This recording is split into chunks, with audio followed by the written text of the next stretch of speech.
All right, so what is the deal, people? This your man Frank Dutch right here, aka Big Apex, back at y'all with another one of these videos. Now, check this out. I ain't did one of these videos in a little while, man. I said, look, bro, let me update one of these videos right here where I'm basically showing the new person that's just coming in, like, yo, what do I need to get? What should I buy if I'm trying to get me a little setup together, you know what I'm saying, to make my music, make my beats or whatever, you know what I'm saying? I'm gonna help y'all out with this right here, and I'm gonna do it to this extent. I'm gonna even put the links down into the description, and there's gonna be some tag products of what I picked right down below, so you can just pick what I pick, or you can go off on your own and get what you wanna get if you want. But if you pick what I pick, you'll be supporting the channel at no extra cost to you. All you gotta do is just cop the products, you know what I'm saying?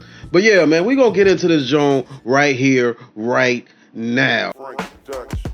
If I was first starting out, right, and I was looking for something to get, the first thing that I would get is a MacBook. Now, the reason why I would get a MacBook, and all of this stuff is on GuitarCenter.com, by the way, but the reason why I would get a MacBook is because it's a reliable computer. Like, you don't have to worry about too much of nothing when you get a MacBook, you know what I mean? Those newer ones with the M1 chip and the M2, I think it's another version out there too. I might be mistaken on that, but it's those M series, chip series, the truth. You know what I mean? Lightning speed. You know what I mean? So I would get a MacBook Pro. Now that's the brain of the whole operation. That's the main piece that you would need. Now the next thing I would get, the interface. Now I'm gonna pick the Focusrite. This Focusrite Scarlett 2i2. Great product, bro. Like, I actually had one of these and was using it for a while on some mobile setup that I was trying to put together.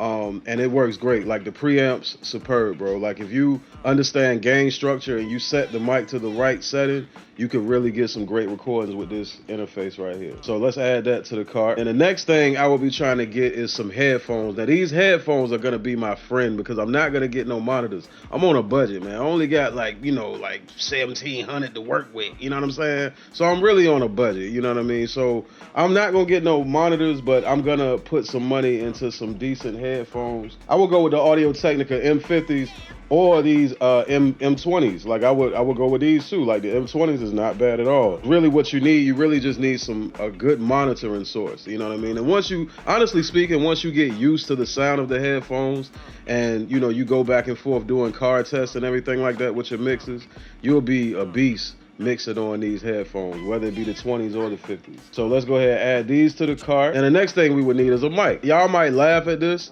but honestly, bro, MXL, they make some decent mics, bro. Like, I actually have the MXL 990.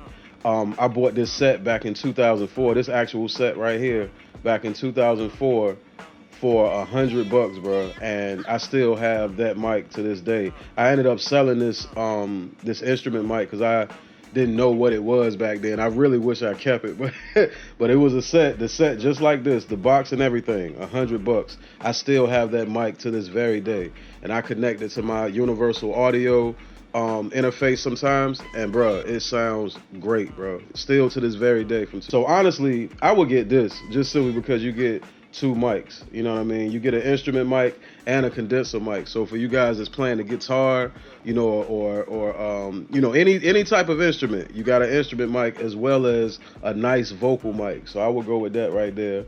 And the next thing that we would get is a mic cable.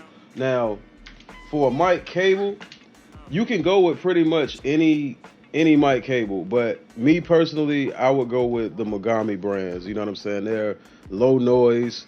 You don't have to worry about no type of interference or whatever. It's just a good, clean sounding signal. You know what I mean? A lot of the times you'll buy cheaper cables and you'll hear a light buzz. You wouldn't know where it's coming from, but it would be a light buzz in your recording. And you don't want that. You know what I'm saying? So I would go with Mogami. I actually use that cable myself right now.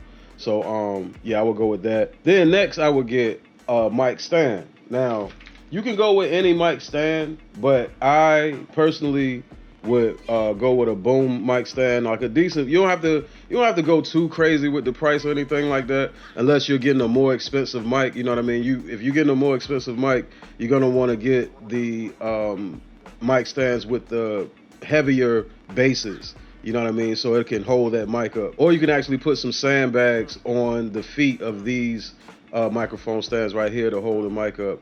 And yeah, man, I would get this mic stand right here. The next thing I would need, last but not least, I would get a pop filter because, man, you don't want to be singing your songs and you getting those hard plosive pops and all that. You don't want all of that. You know what I mean? Now, I actually use one similar to this one right here.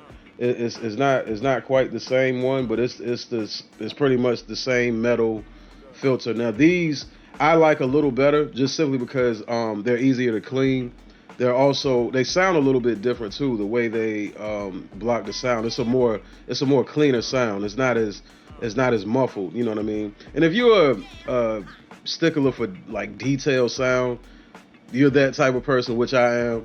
I would go with this one, but any pop filter is fine. You know what I mean? So yeah, I would go with this one right here.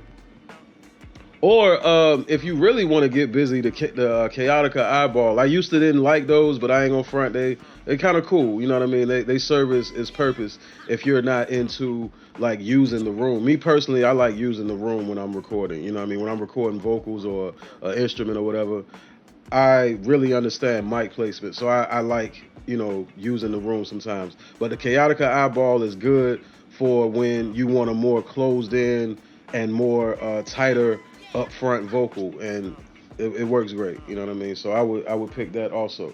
So yeah, all together, man, $1,451. What I said I had $1,700.